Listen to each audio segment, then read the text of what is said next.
As white people in America, we have been conditioned for the longest time to say things like, I didn't own any slaves. Why should I be responsible for my ancestors? Jim Crow, that was over 50 years ago. It was so long ago. It's 2024. Name one racist law in the United States of America. And this is what I saw that opened my eyes. What were some attributes of Jim Crow segregation? Black people in America face second-class citizenship, right? Disenfranchisement from voting, barriers to education, barriers to employment, barriers to housing. Then in 1964, we passed the Civil Rights Act. In 1965, we passed the Voting Rights Act, which says that we can no longer discriminate based on race. And voila, just like that, magically, the United States of America is no longer racist. The slate was wiped clean, right? In 2024, what group of people are we legally allowed to discriminate against in the United States of America? If you answer convicted felons, you are absolutely right. We're allowed to disenfranchise from voting. We're allowed to create barriers to housing, jobs, and education. Now, do you think it's a coincidence that 1 in 3 black males, as opposed to 1 in 6 Latin or Hispanic males and 1 in 17 white males, are convicted felons? Now, there have been some more recent reports that say those rates for black males are dropping, but it's still 1,807 black men per 100,000 were held in state or federal prisons in the United States during 2021. That does not include people being held in county jails. That number's 327 out of every 100,000 white males and 810 out of every 100,000 Hispanic males. And here is a chart showing the 700% increase in our prison population since the end of the 1960s, early 1970s, which was the Civil Rights Movement and the passing of the Civil Rights and Voting Rights Act. Just look at that increase in the prison population. You see, in the age of colorblindness, when we're no longer allowed to be explicitly racist, racism evolved structurally, and our criminal justice system became the epicenter of systemic racism. And rather than seeing this as a problem, the majority of white people will say, just don't commit crime, accept personal accountability for your actions. It's the culture, it's the rap music, it's the fatherless homes. It's everything else in the world except systemic racism. So I had to begin asking myself some tough questions. Do I believe that black people are just inherently evil? Do I believe that they have the proclivity to commit more crime than white people? Or is there something much larger and nefarious at play that is systematically targeting certain demographics of people in this country? Well, what took place since the Civil Rights Movement? We had the war on drugs in the 80s with Ronald Reagan putting crack cocaine into the black and Hispanic communities. We had the 1986 Anti-Drug Abuse Act, which differentiated between rock cocaine and powder cocaine, which we know disproportionately impacted the black community. We also had the 94 crime bill. And the irony in that is that most conservatives, most Republicans will deny that systemic racism exists. Then when you point out the criminal justice system and mass incarceration in the United States, well, they'll be like, well, Joe Biden created the 94 crime bill. Wait a second, I thought you said it didn't exist. People love to cite that 13% of the population make up 50% of the violent crime in this country. But they always fail to acknowledge that 13% of the population make up nearly 60% of the exonerations in this country. They're 7 times more likely to be wrongly convicted. 13% of the population makes up 31% of these school-related arrests, 3 times more likely than a white student to be suspended from school. And you know where I learned all this information from? Black women, black authors, and black content creators. And black women are the most disrespected and stigmatized group of people in this country. And as my friend Consciously always says, education is elevation. Wake up, America. What's up, guys? Welcome back to Afrojudy. I really appreciate your support and I hope you all are doing great. You know how people say white folks don't talk about racism honestly, right?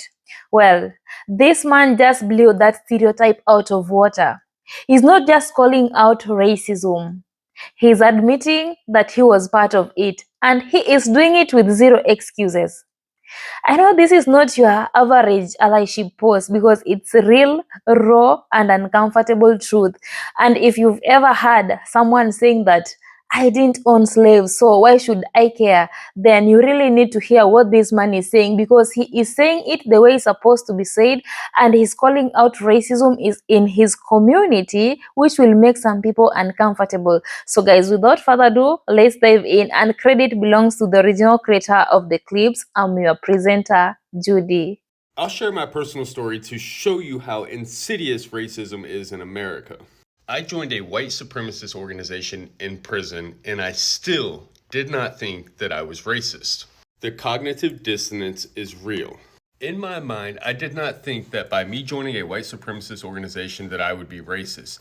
Listen how crazy that sounds. That is absolutely insane. But my logic and reasoning was that I'm just pro my people. I am pro white people in my family, in my community. I'm not anti-black, or I'm not anti-other races. And I would look at other organizations and other demographics of people that were predominantly black or predominantly Hispanic, and I would say they are pro their people doesn't mean that they are anti-white. And it took me learning the difference between white pride and black pride, or white pride and brown pride, to really begin to understand how I needed to change. You see, white pride is rooted in the politics of white supremacy. It is rooted in the oppression of other marginalized communities. White pride has always been at the expense of other demographics of people. Whereas black pride and brown pride is rooted in surviving the oppression that was caused and stemmed and originated from white pride. You see, white pride was rooted in the erasure of other people's cultural identity, whereas black pride and brown pride is rooted in trying to save that cultural identity. I say all that to say this: the majority of white people who are racist have no idea that they are racist. And we all know that racism is a horrible, despicable thing. It is a character defect. It is a flaw. It is a moral failing. But for me, I've completely changed not only the narrative, but my approach to the conversation. When I look at racism in America, I look at it from a public health crisis and not a morality issue.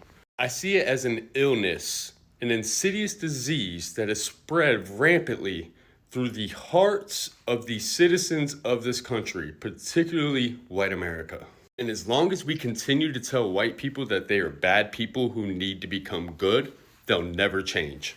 But if I change the way that I look at them, instead of being a bad person who needs to become good, instead of it being a moral failing, I look at it as they are a sick, dying cancer patient who needs to become well.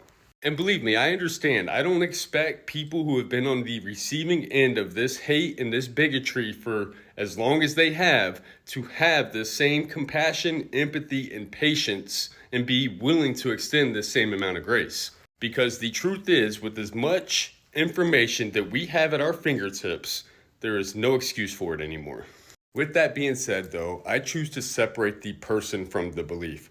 Outside of a few outliers who are just explicitly not good people, explicitly racist and wide open with it and do not care, the majority of people who are racist in this country are good, are well-intentioned people. Well, I don't know that I want to call them good. I don't know that we can put racist and good together. But I see racism on a spectrum where people are working to deconstruct and re-educate themselves and become less racist in the process of doing so. And I believe that if we truly want to affect change in this country, that we must always operate from a position of love. Who we are, the standard that we set, our integrity should never be contingent on the behavior of other people. The reason why I changed is because somebody chose to see the good in me. And we must realize that change takes time. We are constantly evolving as human beings. My mentor once told me that we must show someone how much we care before we tell them how much we know.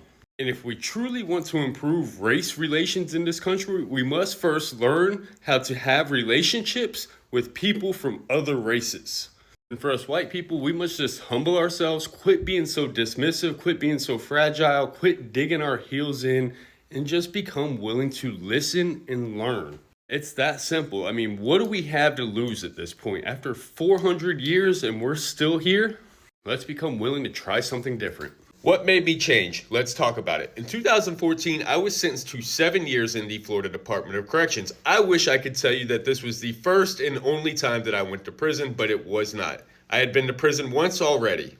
The first time I was sentenced to 5 years in prison, so I essentially had 12 years in the Florida Department of Corrections with 14 felony convictions. With those 14 felony charges, I could have easily been sentenced to 150, 200 plus years in prison. Now, a little backstory. Before I went to prison, I grew up in a poor working class family. My mom left me at the age of 1. My dad dropped out of law school and ultimately ended up raising me.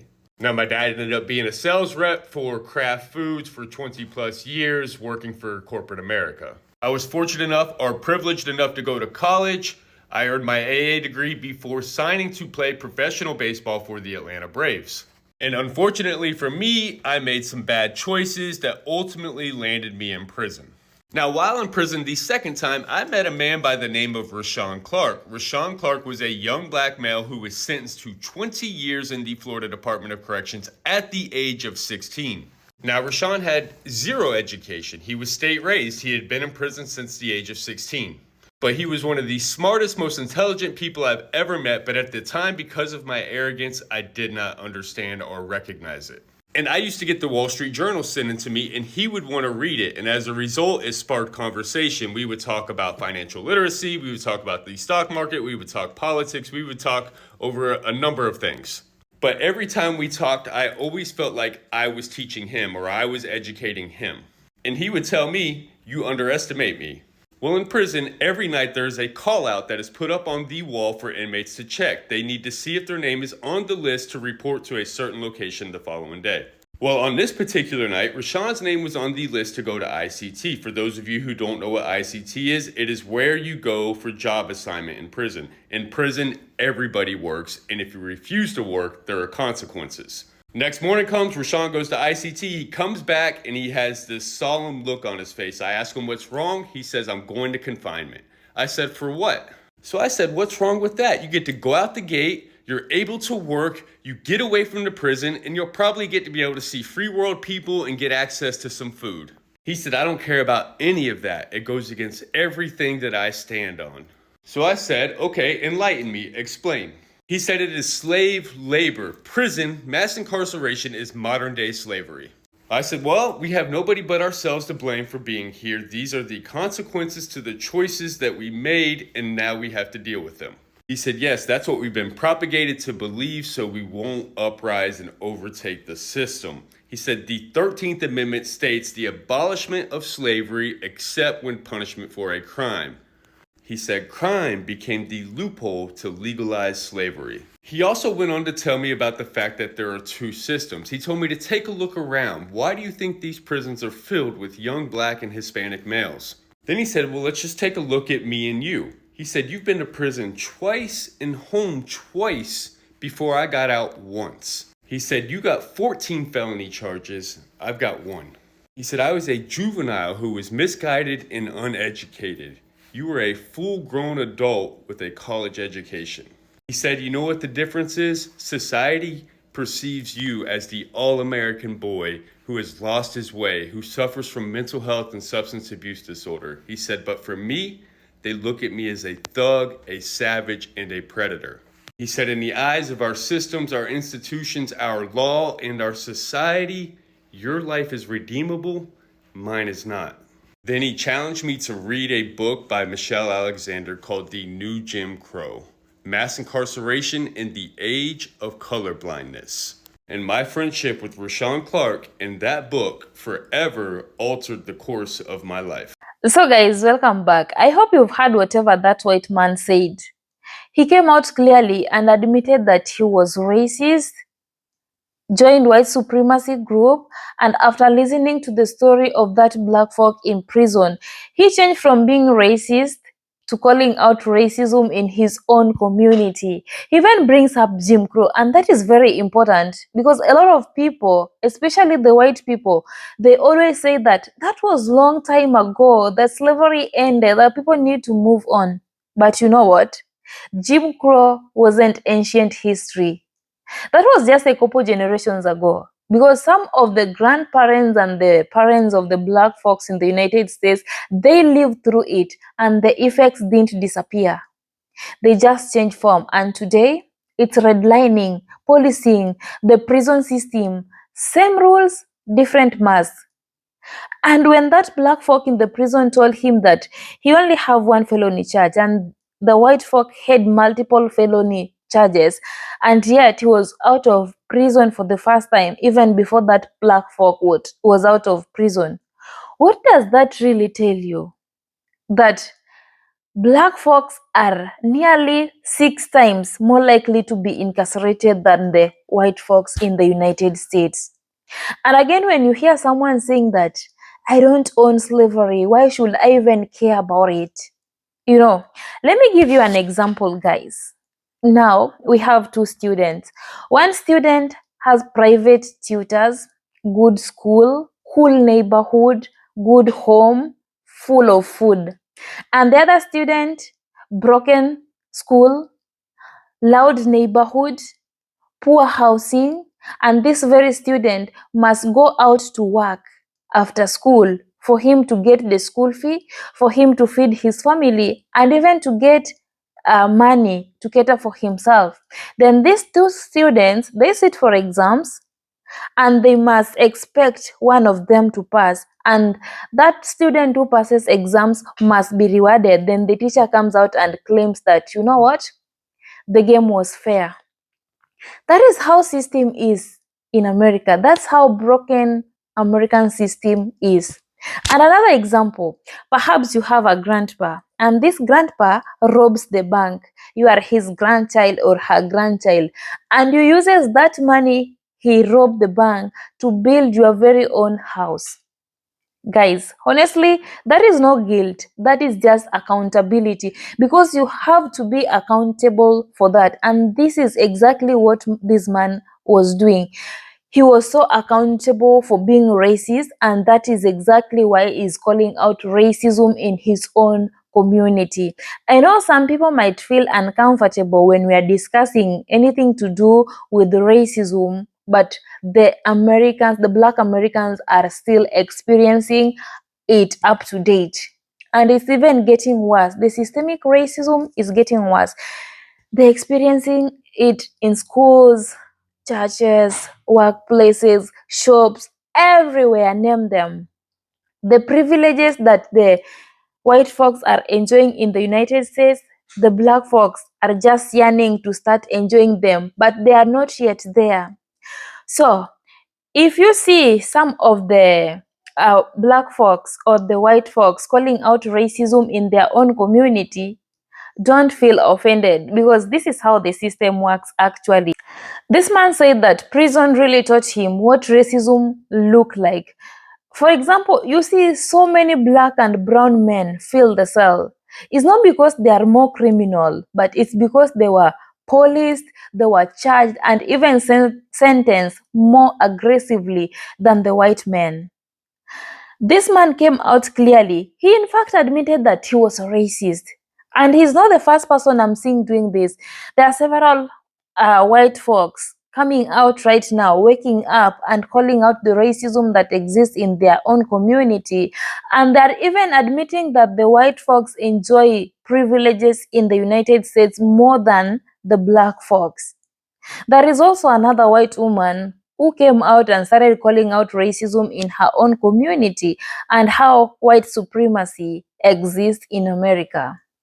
So, if you're a white folk watching this video, which solution do you have for racism in America? And if you are a black folk watching this video, I know that you have encountered racism multiple times in the United States. How did you tackle them, and how are you still tackling them? Which message do you have for the white folks so that they can change their ways? And if you are a white folk watching this video and you feel uncomfortable about this topic, I'm so sorry. It was just for educational purposes only. So guys, let me know your thoughts in the comment section about this. Are you ready to support this man in his journey of calling out racism? There is also another white woman I will upload her video. She's also discussing the same topic. She wants to end racism in America, and I don't know whether it will be possible. So drop your thoughts in the comment section. Let's keep the conversation going and also learn from each other. Thank you so much for watching. I'm your presenter, Judy. Until next time, peace and love. Stay safe.